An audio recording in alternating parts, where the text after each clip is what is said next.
नमस्कार, पुनः स्वागत है आपका। आज के वीडियो में हम लोग पढ़ेंगे oogenesis के बारे में। अब तक हमने इस चैप्टर 3 क्लास 12 बायोलॉजी NCERT और राजस्थान बोर्ड दोनों के कॉमन सिलेबस का ये तीसरा चैप्टर हम लोग चल रहे हैं। इसमें अब तक हमने नर जनन तंत्र, मादा जनन तंत्र, शुक्र जनन की क्रिया यानी स्पर्मेटोजेनेसिस की क्रिया तक पढ़ चुके हैं। आज का हमारा टॉपिक है oogenesis। सॉरी, oogenesis यानी अंडजनन, और पिछले वीडियो में हमने देखा स्पर्मेटोजेनेसिस यानी शुक्र जनन।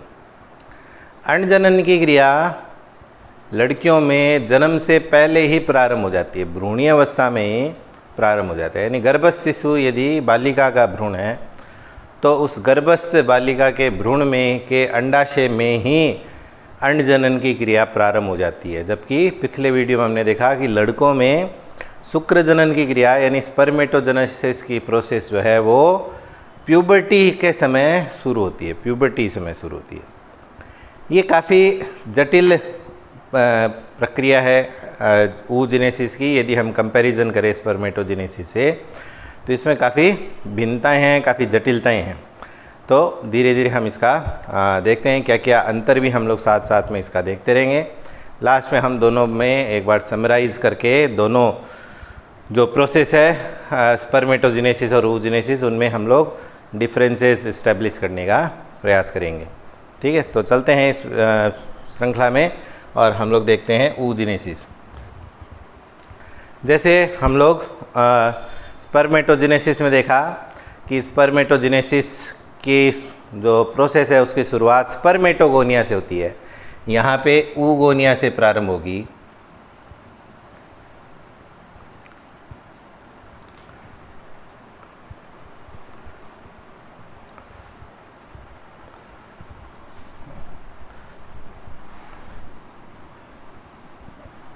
oogoनियम ये एक दिखाया गया है। ये जो oogoनियम है एक दिखाया हमने, इनकी संख्या जन्म से पहले ही हो जाती है। नए oogonia का निर्माण लड़कियों में जन्म के बाद नहीं होता। ये एक 2n स्ट्रक्चर है, डिप्लॉयड।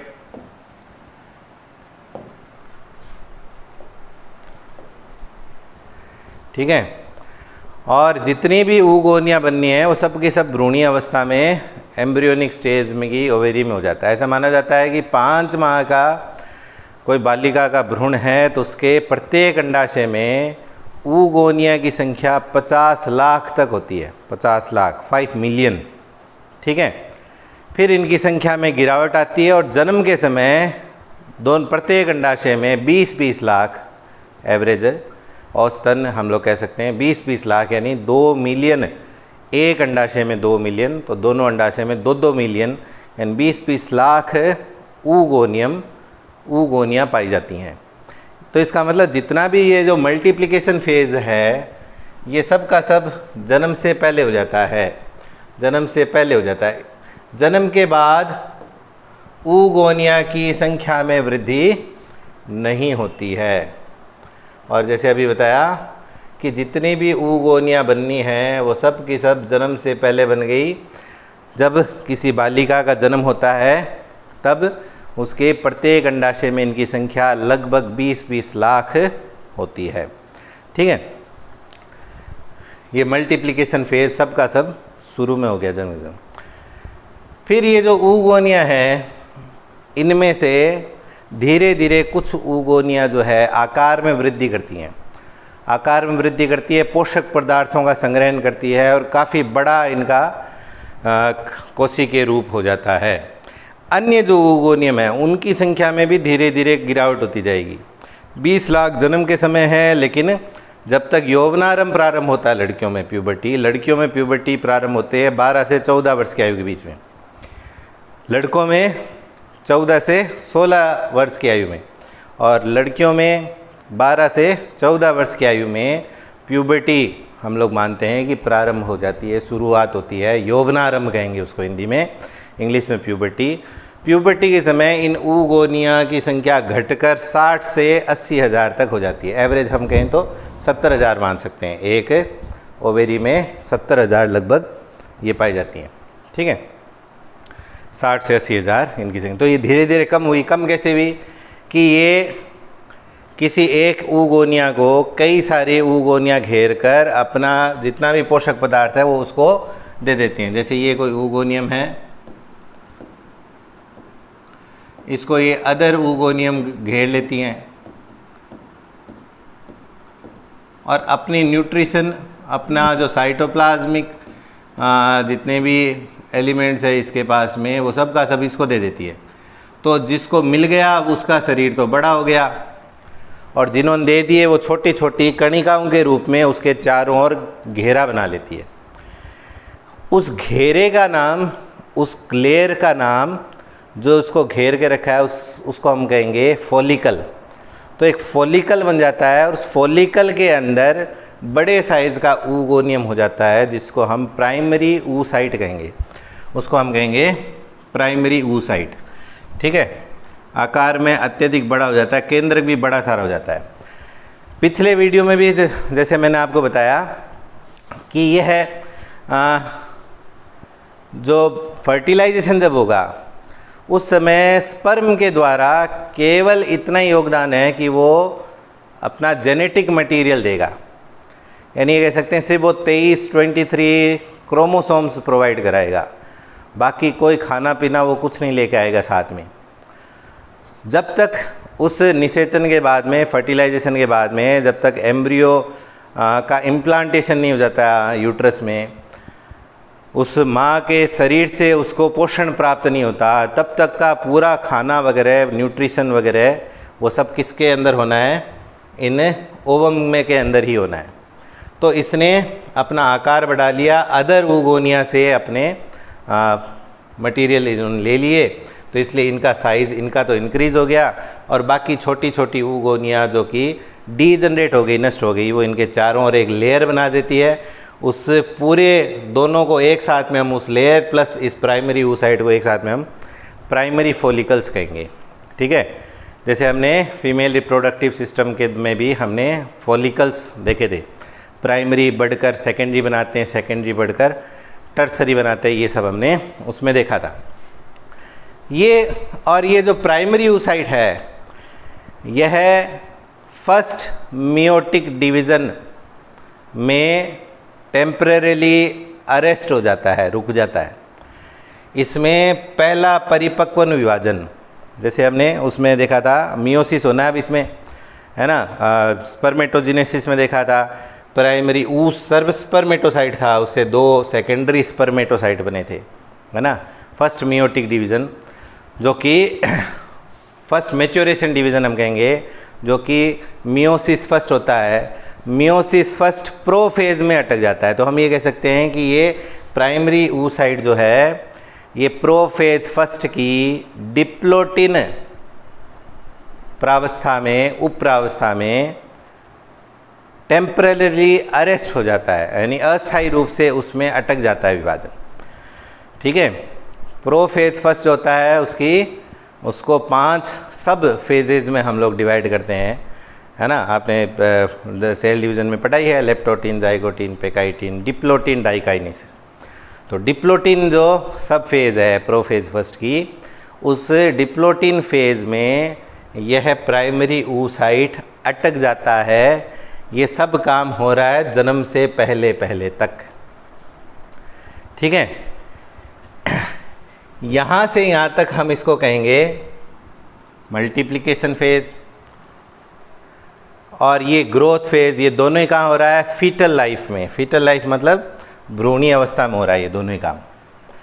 जन्म के समय लड़कियों में जो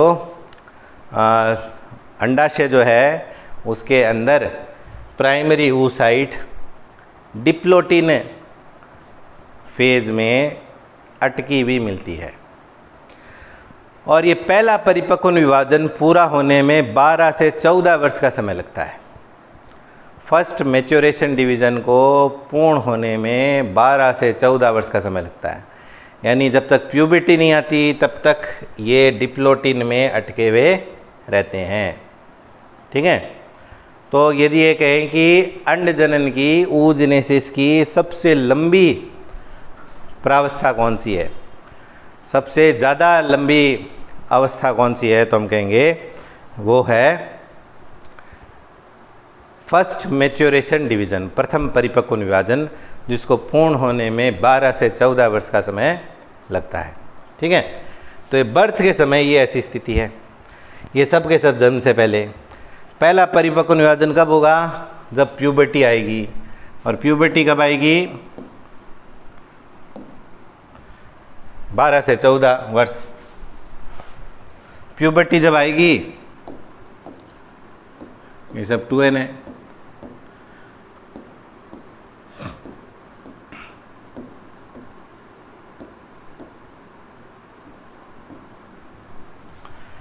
इस दौरान क्या होता है कि इनके ये प्राइमरी oocyte के बाहर जो कणिकीय कोशिकाओं ग्रेनुलर सेल्स का जो आवरण था, उसके साथ में हमने उसका नाम दिया था primary follicle. Primary follicle develop होकर सेकेंडरी फॉलिकल बनाता है।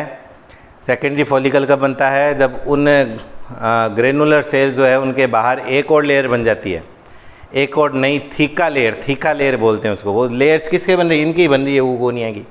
बाकी सब अपना न्यूट्रिएंट्स वगैरह सब इसको देते जा रहे हैं, तो वो डीजनरेट होते जा रहे हैं और वो छोटी छोटी कोशिका के रूप में इनको चारों ओर से घेर रहे हैं। इसके बाहर जो आवरण है, लेयरिंग है, घेर, उसके सहित पूरी स्ट्रक्चर हम क्या बोलेंगे, फॉलिकल बोलेंगे। ठीक है, तो प्राइमरी फॉलिकल बढ़ गया सेकेंडरी फॉलिकल में, सेकेंडरी फॉलिकल कन्वर्ट हो जाता है टर्सरी फॉलिकल में। टर्सरी फॉलिकल की क्या पहचान है कि उसमें एंट्रम नाम की एक कैविटी पाई जाती है, जो कि फ्लूइड से भरी हुई होती है। फ्लूइड से भरी हुई एक कैविटी पाई जाती है, जिसको हम ऐसे दिखाते हैं।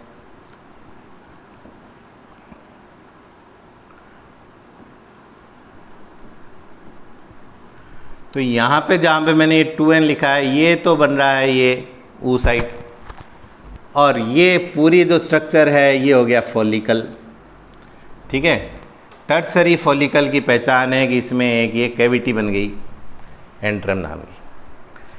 तो फर्स्ट मैच्योरेशन डिवीज़न कंप्लीट होता है, तो अनइक्वल साइज़ की 2 सेल बनती है। अनइक्वल साइज़ की है, यानी अनइक्वल डिवीज़न हुआ है, बराबर का विभाजन नहीं हुआ है। एक बड़ी कोशिका बनी है, एक बिल्कुल छोटी कोशिका बनी है। जो बड़ी कोशिका बनी है इसका नाम है सेकेंडरी oocyte, सेकेंडरी oocyte। और जो छोटी कोशिका बनी है इसको हम बोलेंगे फर्स्ट पोलर बॉडी, इसका नाम है फर्स्ट पोलर बॉडी।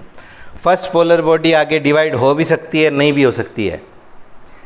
ये आगे डिवाइड होगी तो भी इसको डीजनरेट होना है, तो भी इसको नष्ट होना है, और ये डिवाइड नहीं करे तो भी इसको नष्ट होना है, तो इसका कोई लेना देना नहीं है अपने को।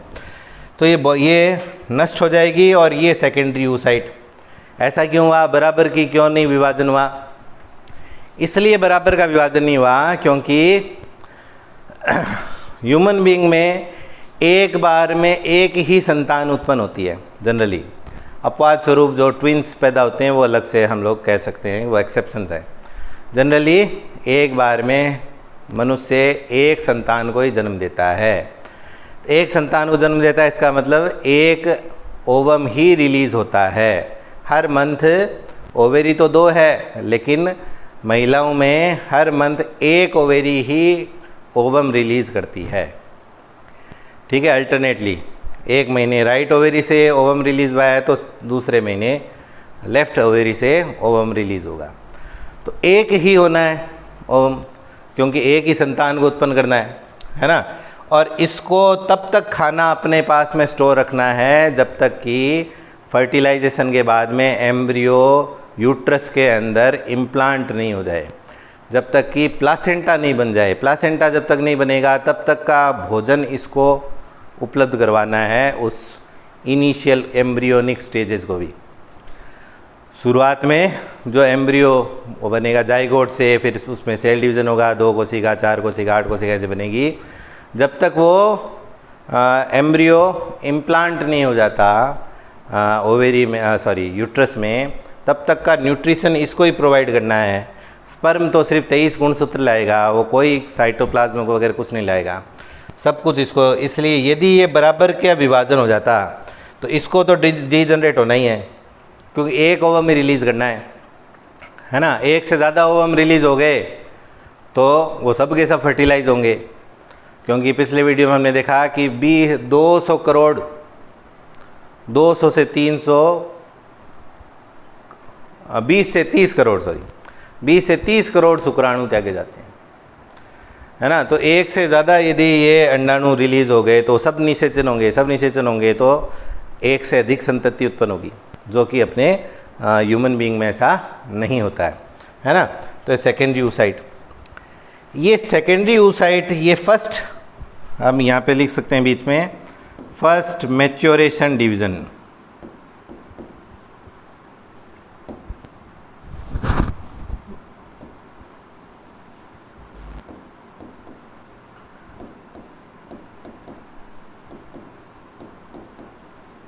जो कि मियोसिस फर्स्ट है। ये इतना समय लगता है इसको पूरा होने में, जन्म से लेकर प्यूबर्टी तक।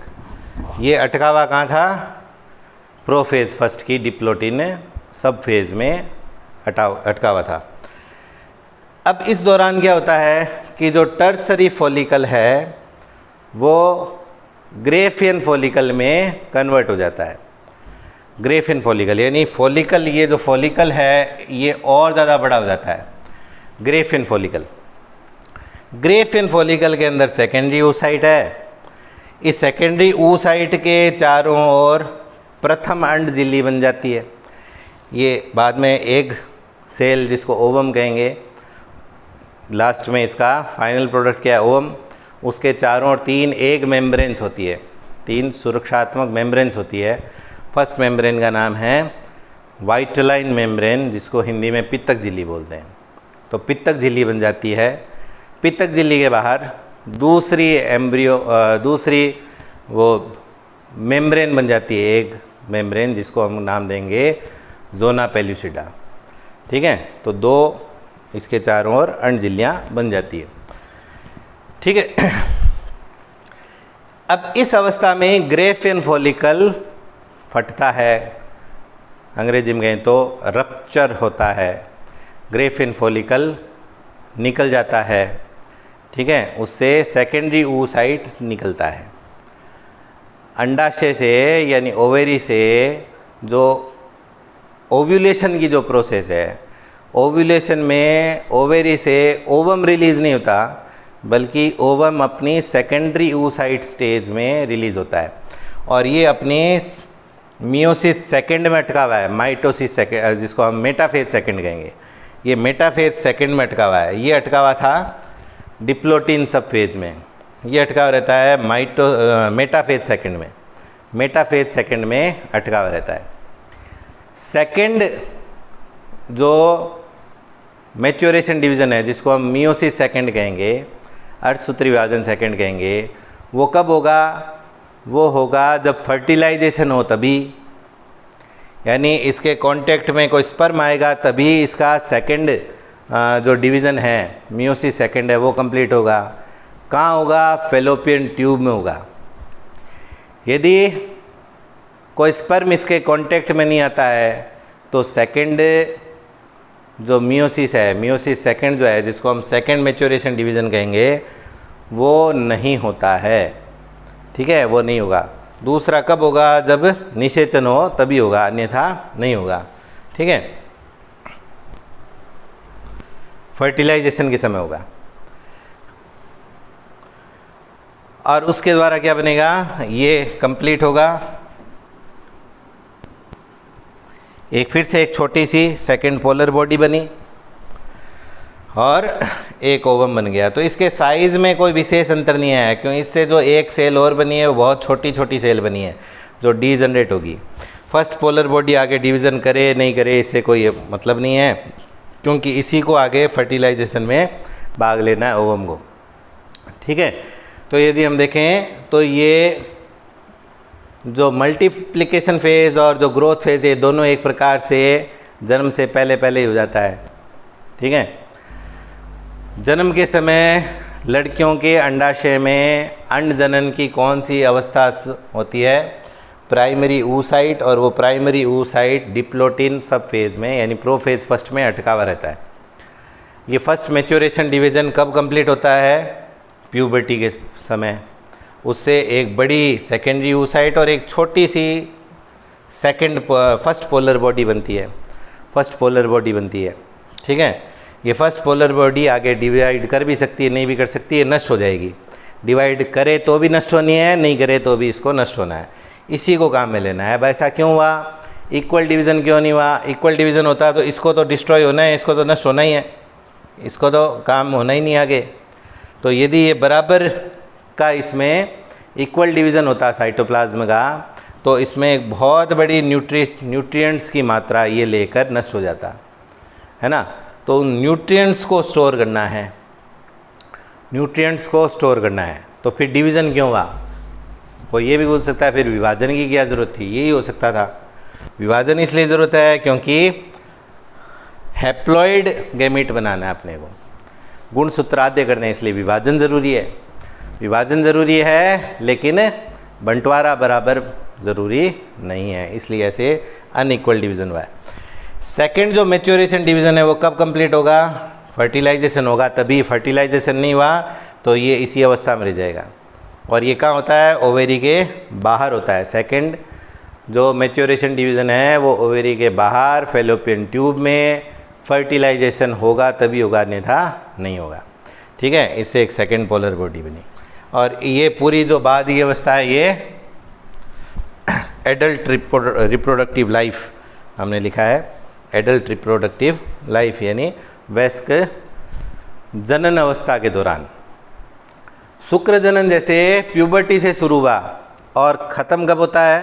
ख़त्म होता ही नहीं है, जीवन पर्यंत जारी रहता है, ठीक है। यानी पुरुषों में जब तक उनकी मृत्यु नहीं होती तब तक उनके शरीर में स्पर्मेटोजेनेसिस कंटिन्यू रहता है, जबकि महिलाओं में प्रारंभ हो जाता है जन्म से पहले और ख़त्म कब होता है? लगभग 50 वर्ष की आयु में ये ख़त्म हो जाता है। 50 वर्ष की आयु के बाद में जनरली उनमें नहीं होता, अपवाद स्वरूप किसी में 50-55 साल तक हो जाएगा, लेकिन जनरली 50 वर्ष की आयु तक ऐसा होता है।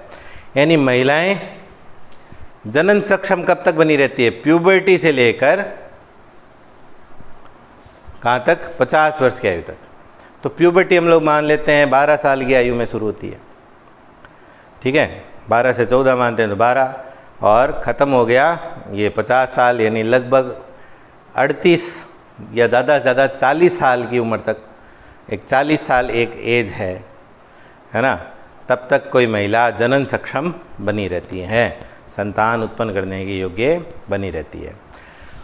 तो ये इतने सारे oogonia क्या काम गए? 20 लाख एक ओवेरी में थे, 20 लाख एक ओवेरी में थे, लेकिन एक बार में एक ही ओवम बनता है। और जैसे अभी थोड़ी देर पहले मैंने बताया कि हर महीने एक ओवेरी ही ओवम रिलीज़ करती है। ओवम क्या? वो ये सेकेंडरी oocyte रिलीज़ करती है ना। दूसरी ओवेरी की बारी नेक्स्ट मंथ आएगी अल्टरनेटली। तो पूरे साल में एक ओवेरी 6 ओवम ही त्यागती है, मान लेते हैं 6 ओवम ही।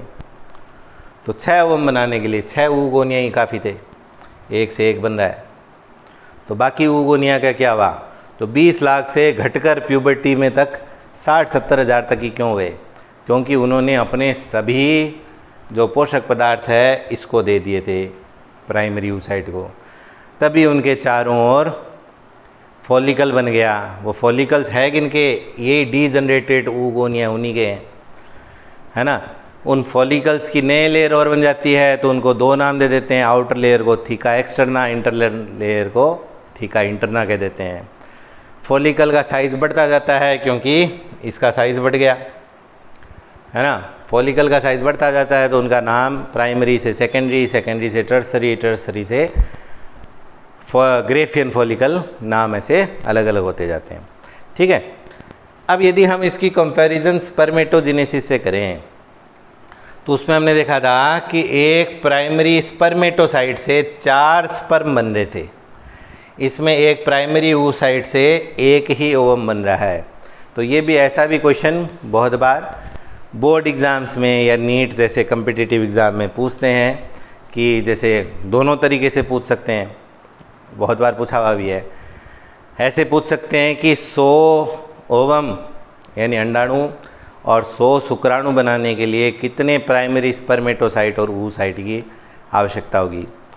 तो 100 शुक्राणु यानी स्पर्म बनाने के लिए तो 25 की ज़रूरत है प्राइमरी स्पर्मेटोसाइट की, क्योंकि 1 से 4 बनते हैं, जबकि 100 ओवम बनाने के लिए 100 प्राइमरी oocyte की ही आवश्यकता होगी। क्यों?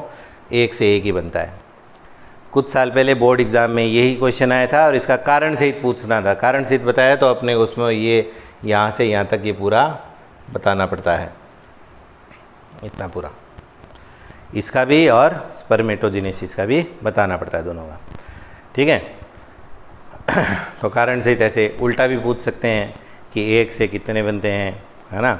इनकी संख्या बता दी कि इनकी संख्या, एक तो इनकी संख्या पूछी, अभी तो जब मैंने क्वेश्चन दिया था कि 100 ओवम के लिए कितने चाहिए, उल्टा भी पूछ सकते हैं 25 प्राइमरी स्पर्मेटोसाइट है, इससे कितने ओवम बनेंगे, तो 25 ही बनेंगे। 25 प्राइमरी स्पर्मेटोसाइट है, उससे कितने स्पर्म बनेंगे, तो 100 बनेंगे। 1 से 4 बनते हैं उसमें। ठीक है। इसको यदि हम लोग कंपैरिजन करें प्लांट में, तो प्लांट में भी ऐसा ही था लगभग। एक माइक्रोस्पोर मदर सेल में मियोसिस हुआ, 4 माइक्रोस्पोर बने। एक मेगास्पोर मदर सेल में मियोसिस हुआ, बने तो 4 थे मेगास्पोर, लेकिन 3 डीजनरेट हो जाते हैं, 1 ही बचता है। फंक्शनल जो मेगास्पोर होता है वो 1 ही होता है ना। वैसे ही यहीं से भी तुलना कर सकते हैं। अब इसको हम लोग NCERT के डायग्राम से आपको दिखाते हैं। इन सब में ये लिख देता हूँ मैं, ये ध्यान रखना है। 2n जब तक मियोसिस नहीं होगा तब तक सब डिप्लॉयड है। यहाँ से हैप्लॉयड कंडीशन है।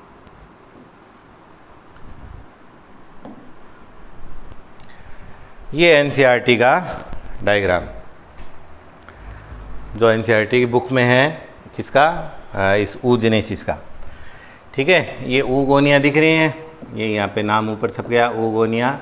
ये माइटोसिस डिफ्रेंशिएशन लिख रहे हैं, यानी अपनी संख्या बढ़ा रहे हैं। ये सब के सब क्या है, प्राइमरी oogonia है। प्राइमरी oocyte कब हो जाएंगी, जब ये आकार में बड़ी हो जाएंगी, है ना। और ये सब का सब काम कहाँ हो रहा है, जन्म से पहले पहले हो रहा है। फिर ये first meiotic division completed prior to ovulation, ovulation से पहले पहले ये फर्स्ट मियोटिक डिवीज़न हो जाता है। वो कब होगा, प्यूबर्टी शुरू होती है तब। तो उससे फर्स्ट पोलर बॉडी बनी, उस फर्स्ट पोलर बॉडी को आगे दिखाया नहीं, ये सेकेंडरी oocyte। उससे ग्रेफिन फॉलिकल से सेकेंडरी oocyte कंडीशन में निकलती है। फिर इससे ओवम बना, सेकेंड मियोटिक डिवीज़न कंप्लीट होता है ड्यूरिंग फर्टिलाइजेशन। यदि फर्टिलाइजेशन नहीं होता तो सेकेंड ये मियोटिक डिवीज़न नहीं होता है। अब इसको साथ में हम लोग कंपैरिजन करते हैं। ओवेरी में क्या क्या हुआ, फॉलिकल्स वाला, ये ओवेरी फॉलिकल्स के साथ साथ में करते हैं। ये देखो, ये बाहर वाला जो लेयर है, बाहर का जो आवरण दिख रहा है अपने को, ये फॉलिकल, और इसके अंदर येलो येलो इस जो स्ट्रक्चर दिख रही है वो प्राइमरी oocyte कहेंगे। ओवम लिखा है इसने, ये प्राइमरी oocyte।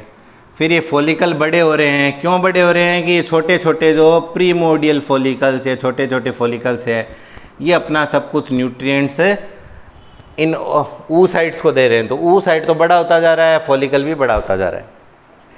ठीक है। ये प्राइमरी से सेकेंडरी, और ये एंट्रम कैविटी बनने लग गई, एंट्रम, है ना। तो इसको कहेंगे टर्सरी, ये टर्सरी फॉलिकल बन गया। ये एक मैच्योर सबसे बड़ा फॉलिकल जिसको हम ग्रेफियन फॉलिकल कहते हैं, ये ग्रेफियन फॉलिकल। इसके अंतर्गत सेकेंडरी oocyte है, सेकेंडरी oocyte यानी यहाँ पे आ गया। ये प्यूबर्टी हुई तभी ये इस रूप में आया। फिर ये रप्चर्ड फॉलिकल, यानी ये ग्रेफियन फॉलिकल नष्ट हो गया, सेकेंडरी oocyte बाहर आ गया, ये सेकेंडरी oocyte बाहर आया है।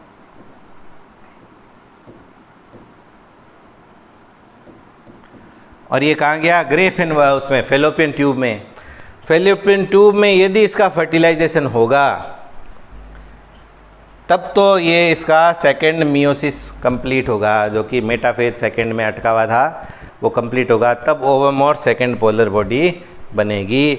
और ये जो फॉलिकल जो खाली हो गया उसमें पीले रंग का ल्यूटीन जम जाता है, जिससे ये स्ट्रक्चर बन गई कॉर्पस ल्यूटियम, जिसको हमने नाम दिया था येलो बॉडी भी कहते हैं।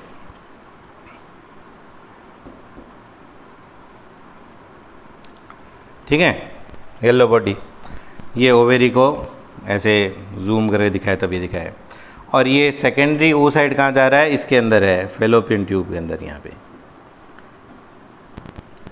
ठीक है, यदि यहाँ पे इस सेकेंडरी ओ साइड का फर्टिलाइजेशन हुआ तब सेकेंड मैच्योरेशन डिवीज़न, ये सेकेंड मियोसिस जो है, मियोसिस सेकेंड कंप्लीट होगा, ओवम बनेगा, वो जाइगोट में कन्वर्ट होगा, एम्ब्रियो बनेगा, वो एम्ब्रियो यहाँ पे आकर इस यूट्रस में इम्प्लांट जब तक नहीं होता है ना, तब तक का सभी न्यूट्रिशन इसी ओवम के अंदर इसी को प्रोवाइड करना है। और ये कॉर्पस ल्यूटियम बना रहेगा कब तक, जब तक कि बच्चे का जन्म नहीं हो जाए तब तक कॉर्पस ल्यूटियम बना रहेगा। यदि सेकेंडरी oocyte जो यहाँ पे है इसका फर्टिलाइजेशन नहीं हुआ तो ये जो कॉर्पस ल्यूटियम है ये नष्ट हो जाएगा, ये कन्वर्ट हो जाएगा वाइट बॉडी कॉर्पस एल्बिकेंस में, कॉर्पस एल्बिकेंस में कन्वर्ट हो जाएगा। और ये एंडोमेट्रियम जो है इसकी यूट्रस की, ये नष्ट हो जाएगी, झड़ जाएगी। ये सेकेंडरी oocyte भी बिना मियोसिस कंप्लीट किए बाहर शरीर से चला जाएगा मेंस्ट्रुएशन के दौरान। ठीक है, ये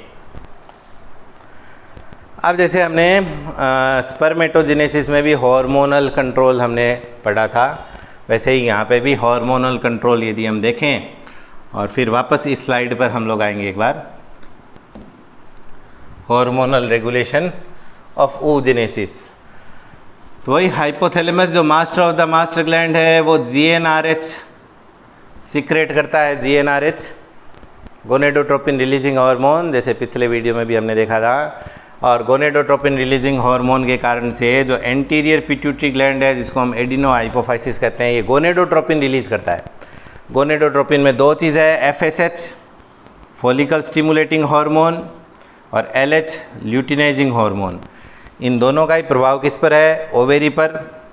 और FSH का कारण, नाम इसका है फॉलिकल स्टिमुलेटिंग हार्मोन, तो ये फॉलिकल्स को डेवलप करेगा, ये फॉलिकल्स को बनाएगा, प्राइमरी को सेकेंडरी में, सेकेंडरी को टर्सरी में, टर्सरी को ग्रेफिन फॉलिकल में, तो उनके डेवलपमेंट में इसका कार्य है। और जैसे जैसे फॉलिकल बढ़ते जाएंगे, बड़े होते जाएंगे, वो फॉलिकल सीक्रेट करते हैं एस्ट्रोजन। ठीक है, ये एस्ट्रोजन लिखा है। इनहिबिन भी करते हैं, तो इनहिबिन का अपने सिलेबस में नहीं, इसलिए इसको छोड़ देते हैं। ओवेरी के जो फॉलिकल्स हैं वो एस्ट्रोजन सीक्रेट करते हैं। और LH की मात्रा कब ज़्यादा होगी, LH की मात्रा तब ज़्यादा होती है जब ग्रेफिन फॉलिकल टूटता है, या हम कहें कि LH की मात्रा जब बहुत ज़्यादा हो जाती है उसको LH सर्ज बोलते हैं। ठीक है, मेंस्ट्रुअल साइकिल अगला वीडियो हम लोग लेके आएंगे, उसमें हम देखेंगे मेंस्ट्रुअल साइकिल के 14th डे LH अपने हाईएस्ट लेवल पर होता है और उसको बोलते हैं LH सर्ज। अचानक LH की मात्रा बहुत ज़्यादा होती है, उसके कारण से ही ओव्यूलेशन होता है, इसलिए ओव्यूलेशन लिखा है, LH सर्ज लिखा है SURGE, और ये ओव्यूलेशन हुआ। ठीक है, ओव्यूलेशन के बाद में कॉर्पस ल्यूटियम बना, वो भी इसी के कारण से, LH के कारण से। तो LH का नाम ही ल्यूटिनाइजिंग हार्मोन है, ल्यूटिनाइजिंग, और कॉर्पस ल्यूटियम, ल्यूटीन होता है उसमें, और ल्यूटीन किसके कारण से आता है, LH के कारण से आता है, इसलिए वो। ठीक है, और इन दोनों के ही नेगेटिव और पॉजिटिव फीडबैक कल जैसे पिछले वीडियो में मैंने समझाया कि इसका प्रभाव पड़ता है हाइपोथैलेमस से। इनकी मात्रा कम हो जाती है तो ये अपनी मात्रा बढ़ा देते हैं, और इनकी मात्रा ज़रूरत से ज़्यादा होती है तो हाइपोथैलेमस GnRH कम कर देगा, GnRH कम कर देगा तो ये कम हो जाएगा। ठीक है, एक बार फिर से पिछले स्लाइड्स में हम लोग देखते हैं। इसमें तो हम ये कहें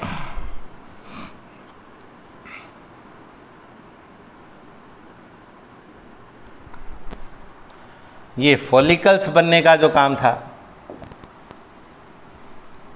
यहाँ से यहाँ तक, ये काम है FSH का, और इसके कारण से ये फॉलिकल्स क्या सिक्रेट करते हैं?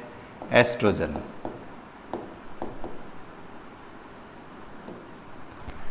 यहाँ से यहाँ तक का जो काम है कॉर्पस ल्यूटियम तक का, और ये ग्रेफेन फॉलिकल का टूटना, ये किसके प्रभाव से होता है? ल्यूटिनाइजिंग हार्मोन के कारण से। और ये जो कॉर्पस ल्यूटियम है जिसको हम येलो बॉडी कहते हैं, ये प्रोजेस्टेरोन सीक्रेट करता है।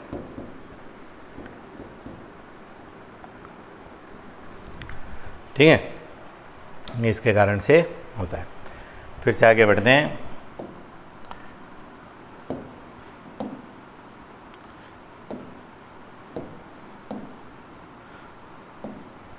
अब एक ओवम की स्ट्रक्चर देखते हैं। ये रहा, ये ओवम का डायग्राम। ठीक है, इसके अंदर एक न्यूक्लियस होगा, न्यूक्लियस बनाया हुआ नहीं, ये न्यूक्लियस मान लेते हैं इधर। ठीक है, इसके बाहर साइटोप्लाज्म है। अब इसके ये चारों प्लाज्मा मेम्ब्रेन है, प्लाज्मा मेम्ब्रेन के बाहर 3 एग मेम्ब्रेन और है, 3 एग मेम्ब्रेन और है। एक तो प्लाज्मा मेम्ब्रेन के अटैच की हुई है, बिल्कुल चिपकी हुई, उसके लिए नाम है वाइटलाइन मेम्ब्रेन। वाइटलाइन मेम्ब्रेन, पित्तक झिल्ली, हिंदी में पित्तक झिल्ली, अंग्रेजी में वाइटलाइन मेम्ब्रेन, है ना। तो इसका नाम दे देता हूँ मैं इधर।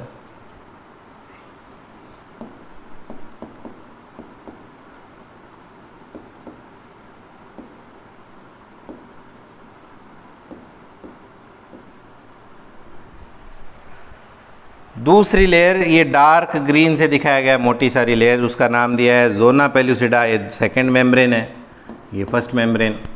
और तीसरी बाहर ये लाइट ग्रीन कलर में इरेगुलर शेप में दिखाया गया है, उसका नाम है कोरोना रेडिएटा।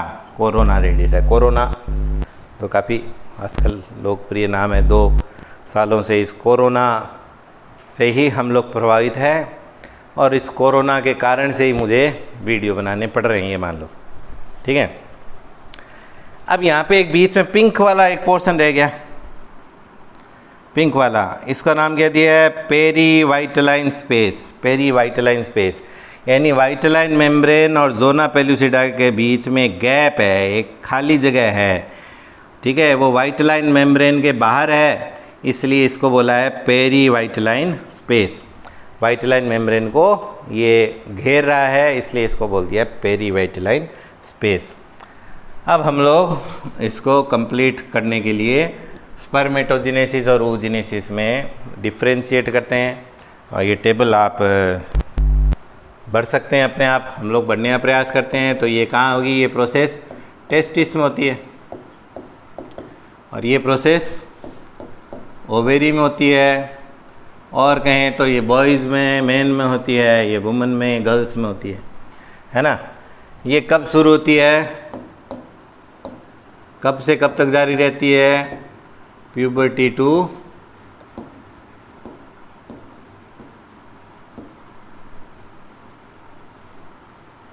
डेथ लिख लेते हैं, चलो, मृत्यु तक जारी रहेगी। और ये शुरू होगी एम्ब्रियोनिक स्टेज से, फीटस से।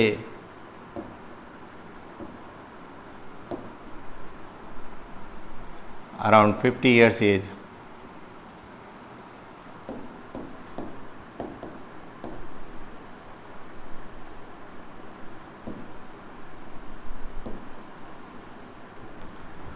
डिसकंटिन्यूअस प्रोसेस है वो oogenesis, असतत प्रक्रिया है, रुक जाती है। जन्म के समय से पहले शुरू हो गई, जन्म से लेकर प्यूबर्टी तक तो रुकी हुई रहती है ना। फिर यदि हम कहें तो उनमें 3 फेजेज़ में यदि हम डिफ्रेंशिएट करें तो मल्टीप्लिकेशन फेज़, इसका तो प्यूबर्टी जब शुरू होती है तब शुरू होगा, और इसका सब का सब फीटस के समय ही हो जाता है, फीटल लाइफ में ही कंप्लीट हो जाता है। जितनी वो निया बननी है वो सब पहले बन जाती है ना। फिर दूसरी हम लोग कंपैरिजन करें ग्रोथ फेज़ में, तो ग्रोथ फेज़ स्पर्मेटोजेनेसिस के कंपैरिजन में oogenesis की ग्रोथ फेज़ ज़्यादा बड़ी है। कंपैरिजन में oogenesis की ग्रोथ फेज़ मतलब वो oogonia से प्राइमरी oocyte बना है या स्पर्मेटोगोनिया से प्राइमरी स्पर्मेटोसाइट बना है, तो वो थोड़ी लंबी प्रावस्था इसकी oogenesis की है। लेकिन सबसे लंबी प्रावस्था पूछे तो फर्स्ट मैच्योरेशन डिवीज़न या मियोसिस फर्स्ट है, ठीक है, किसकी? oogenesis की। फिर मैच्योरेशन डिवीज़न में सबसे ज़्यादा अंतर मैच्योरेशन डिवीज़न या जिसको हम मियोसिस जो हो रहा है, मियोसिस फर्स्ट सेकंड, उसमें है डिफरेंस सबसे ज़्यादा, कि इसमें स्पर्मेटोजेनेसिस में मियोसिस फर्स्ट और मियोसिस सेकंड दोनों ही सेमिनिफेरस ट्यूब्यूल के अंदर होती है, या दोनों ही टेस्टिस के अंदर सेमिनिफेरस ट्यूब्यूल्स के अंदर ही हो रही है। जबकि इसमें oogenesis में सेकंड मैच्योरेशन डिवीज़न जो है या मियोसिस सेकंड, वो ओवेरी के बाहर फेलोपियन ट्यूब में ड्यूरिंग फर्टिलाइजेशन होगी। फर्टिलाइजेशन नहीं तो मियोसिस सेकंड नहीं होगा, ठीक है। दूसरा, इसमें जो दोनों मियोसिस होते हैं फर्स्ट और सेकंड, उसके बाद में जो साइटोप्लाज्म का डिवीज़न होता है वो दोनों इक्वल डिवीज़न होता है, यानी समान साइज़ की कोशिकाएं बनती है। एक प्राइमरी स्पर्मेटोसाइट से दो इक्वल साइज़ की सेकेंडरी स्पर्मेटोसाइट, और दोनों सेकेंडरी स्पर्मेटोसाइट से 4 स्पर्मेटिड, चारों का साइज़ एक बराबर। जबकि इसमें oogenesis में अनइक्वल सेल डिवीज़न होता है ना। साइटोप्लाज्म का जो डिवीज़न होता है वो अनइक्वल होता है, उसके कारण से एक प्राइमरी स्पर्मेटोसाइट से एक प्राइमरी oocyte से एक सेकेंडरी oocyte और एक फर्स्ट पोलर बॉडी बनती है। फर्स्ट पोलर बॉडी छोटी और सेकेंडरी oocyte बड़ी सारी, फिर सेकेंडरी oocyte से बड़ा सारा ओवम और बिल्कुल छोटी सी सेकेंड पोलर बॉडी, तो अनइक्वल डिवीज़न हुआ, ठीक है।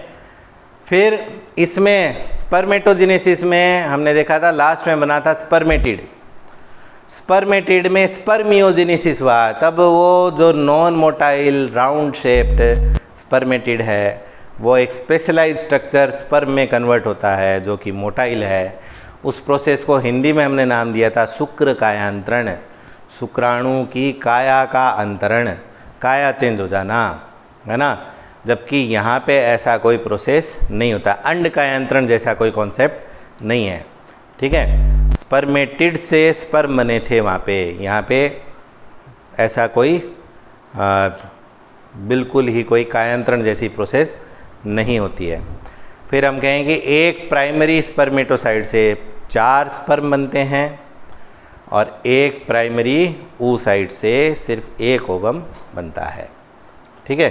तो ये पूरा हमने इन दोनों में डिफरेंस हमने इस्टेब्लिश किया। साथ में हमने स्पर्मेटोजेनेसिस oogenesis के कॉन्सेप्ट को देखा। अब आगे हम लोग बढ़ेंगे, अगले वीडियो में हम लोग चर्चा करेंगे मेंस्ट्रुअल साइकिल की, जो कि बहुत ही महत्वपूर्ण टॉपिक है, ठीक है। और 2 वीडियो और बनाने होंगे, तो इसके भी इस पूरे चैप्टर के लगभग 7 वीडियो जाएंगे, ये चौथा वीडियो था। तो 3 वीडियो में हम लोग इसको वाइंड अप करने का प्रयास करेंगे। धन्यवाद। अध्ययन करते रहें, सोशल डिस्टेंसिंग की पालना करें, मास्क लगाएं। आप में से जो 18 वर्ष की आयु को पूर्ण कर चुके हैं वो अपने नज़दीकी जहाँ कहीं भी वैक्सीनेशन साइट हो वहाँ से वैक्सीन अवश्य लें। ये वैक्सीन ही हमें और इस दुनिया को इस कोविड-19 से बचाएगी। धन्यवाद।